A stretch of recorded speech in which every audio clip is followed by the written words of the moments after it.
Greetings, true believers, and welcome to another star-spangled episode of History of the Marvel Universe. Today's terrific tale begins in the summer of 1941 on the Army base Camp Lehigh. This is where bumbling Private Steve Rogers was stationed and training. However, things aren't always what they seem, and the clumsy recruit was secretly Captain America, the Sentinel of Liberty defending the United States from foreign threats. This masked champion of freedom was the idol of young men across America, including one Bucky Barnes. After his father was tragically killed during a training exercise, the teenage Bucky was adopted into Fort Lehigh and became the camp mascot. Then, one fateful day, the teenage boy learned a closely guarded secret when he inadvertently walked in on Steve Rogers changing into Captain America. Left with no other option, Steve was forced to become partners with the young lad. The boy donned a colorful costume of his own, and the two became Captain America and Bucky, defending America from foreign spies and Axis forces. At least, that was the official story. The truth, however, is a bit of a different matter. Born in 1925, James Buchanan Barnes, or Bucky, had lost his mother at a young age. At 10 years old, he lived with his father Jimmy and his sister Becca. However, Bucky often got into fights with the other children as he was quick to use his fists to try and solve his problems. This disappointed his father, who believed that he could be better. After airing his disappointment, Jimmy insisted they would talk about this behavior when he returned from the day's training at Camp Lehigh. That day, 12-year-old Bucky Barnes sat on his bed thinking about what he would say. He was a fighter, to be sure, but he loved his father and wanted to make him proud.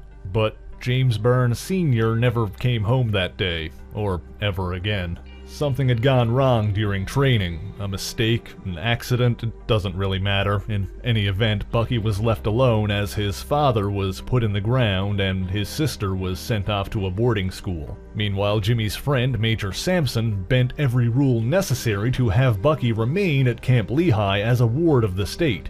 He fit right in among the older soldiers, and by the time he was 15, he developed his reputation as the camp's kid brother. This was helped by his resourcefulness, allowing him to sneak various contraband onto the base for a nominal fee. However, his violent tendencies would still sometimes come out. He would often get into fights with men who were much older and larger than he was, and he would win. This kind of thing certainly got him in trouble more than once, but his natural combat abilities also caught the attention of his superiors. After his 16th birthday, Bucky Barnes was assigned to intense training in preparation for a special assignment. He was even shipped overseas to learn from the newly formed British SAS. It was during this training that Bucky witnessed the newsreel footage of what was going on back in the United States. Captain America, a real-life super soldier clad in the stars and stripes, was taking down foreign spies and demolishing illegal weapon rings. Impressed and inspired, Bucky began studying the newsreel footage and learning the captain's moves. Then, after several months, he finally returned to Camp Lehigh. There he was asked to demonstrate the results of his training, and demonstrate he did when he took down several armed men barehanded. Having proved his worth, Bucky finally learned the nature of his secret assignment when he was introduced to Steve Rogers. Much like Captain America himself, Bucky Barnes would be a symbol to inspire America's youth. A teenager capable of standing up and fighting alongside the Sentinel of Liberty. And the idea of Bucky walking in on Captain America and learning his secret identity was created as a cover story, a fiction designed to appeal to kids across America. Over the following weeks, Steve and Bucky formed an unbreakable rapport and became close friends. Their heroism would inspire others, and Bucky also fought alongside a group of talented young men who would become known as the Young Allies. But while the pair did well to protect their country from spies and saboteurs, Bucky longed to join the fight overseas where they could do the most good. It seemed the pair gained their chance when a rogue faction from the undersea nation of Atlantis betrayed their kingdom and joined forces with the Nazis. Cap and Bucky teamed up with Prince Namor, the Submariner, to battle the evil Atlanteans.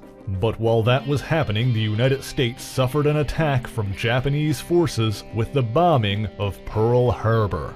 The original Human Torch and his young partner Toro attempted to stem the tide, but there was little they could do to stop the devastation. The following day, the United States officially became involved in the Second World War. Not long after that, Cap and Bucky became members of America's first super team, the Invaders, alongside the Submariner, the Human Torch, and Toro. Suddenly, Bucky was a 17-year-old kid fighting alongside super-powered heroes. As a result, he felt the need to prove himself to his older peers, which he soon did when he rescued the other invaders from the mad scientist Arnim Zola. But Bucky also had a darker mission, a secret purpose. He could do the things that Steve couldn't, and get blood on his hands so Captain America didn't have to. Despite this, nothing could have prepared the young man for the atrocities he would witness behind enemy lines. This would only make him more determined while battling evil forces such as the sinister Red Skull. And one such villain was the twisted and maniacal Baron Heinrich Zemo. One fateful day in early 1945, Captain America and Bucky were captured and tortured by Zemo. The Mad Baron had stolen an experimental drone plane and intended to deliver both it and the captive heroes to Berlin. The American duo broke free of their bonds before the plane launched, but launch it did. The pair hopped onto a nearby motorbike and gave chase, attempting to stop it from reaching its destination. Catching up to the drone, they attempted to leap on, but Baron Zemo had set a deadly explosive trap. Losing his grip, Steve slipped from the back of the plane as it climbed over the frigid waters. The last thing he saw as he fell was the drone exploding with Bucky still holding on. Dropping into the icy water, Captain America entered into a state of suspended animation, the super soldier serum in his body keeping him alive until he was found and recovered by the Avengers decades later. Bucky, meanwhile, lost his left arm and seemingly his life in the blast. However, he was found and recovered by Vasily Karpov, a Russian agent who was searching for the body of Captain America. Soviet scientists repaired the young man's body and brought his temperature back up to normal. They examined and tested, hoping to find traces of the super soldier serum in his blood. And although Bucky was no super soldier, his body was preserved well enough that the Russians were able to revive him. However, his death and resurrection had left him severely brain damaged. He had no memory or identity, but his reflexes and skills remained intact, making him extremely dangerous. Too dangerous, it seems, and he was kept alive in suspended animation until it was decided what to do with him. There he remained until 1954, when Karpov turned him over to Department X to be used in Project Winter Soldier. His lost arm was replaced with a highly advanced robotic one, and his mind was programmed through the use of mental implants. It seemed their efforts were successful, and all of Bucky's skills and training were now at the beck and call of the Soviet Union. As an average-looking American, he could go undetected where other agents could not. And as the Winter Soldier, he was their deadliest assassin. He was even assigned to train Natalia Romanova, the Black Widow, as a part of the Russians' Red Room program.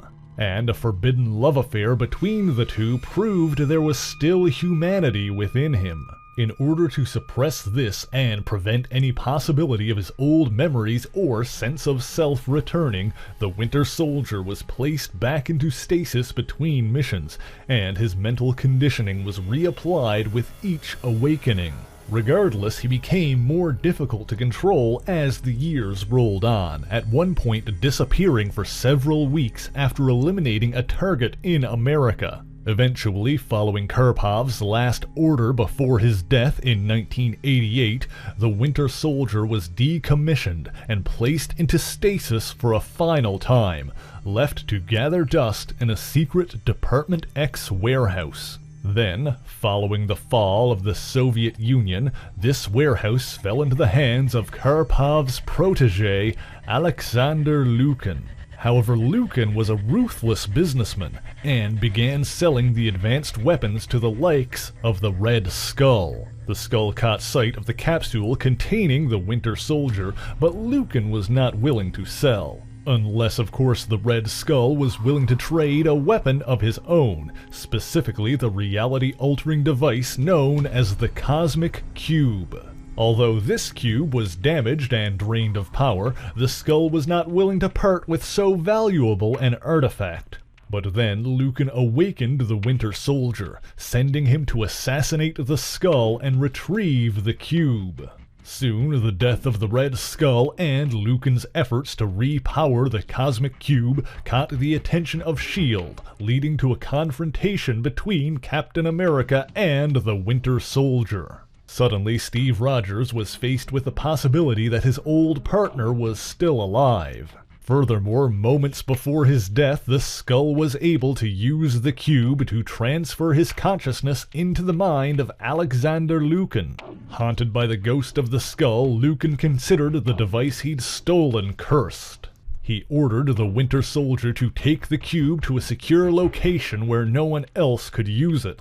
Fortunately, Tony Stark was able to track the cube's energy enough to determine where it was being held. Captain America headed off to retrieve the artifact, leading to another confrontation between Steve and Bucky. During the ensuing battle, Steve was able to get his hands on the Cosmic Cube and used its power to restore Bucky's memories. Overcome with remorse and regret, Bucky grabbed the cube, crushing it in his bionic hand as he used it to teleport away, escaping and destroying the cube in one fell swoop. And the place he escaped to was none other than the now abandoned Camp Lehigh. Steve was, of course, determined to find his old partner once again. The two soon fought side by side once more when they joined forces to take down one of the Red Skull's sleeper robots. Since then, Bucky has had his mental implants and programming removed by Tony Stark. He has even taken up the shield and adopted the mantle of Captain America following Steve Rogers' apparent death at the end of the first superhero Civil War. However, Bucky is perhaps most effective as a covert operative, and after Steve's resurrection, Bucky became the Winter Soldier once more, this time as a force for good, striking from the shadows to protect the world. And that is the origin of Bucky Barnes, the Winter Soldier. But thank you so much for watching this video. If you enjoyed it, please leave a like, share the video, and subscribe for more marvelous content. Be sure to leave a comment letting me know what Marvel hero or villain you want to hear about next, and as always, the issues referenced in this video are listed in the description below if you would like to read them for yourself, as well as links to other places you can find me, including my Patreon page, where for only $1 a month you can get your name in these special thanks here. So until next time, true believers, Excelsior!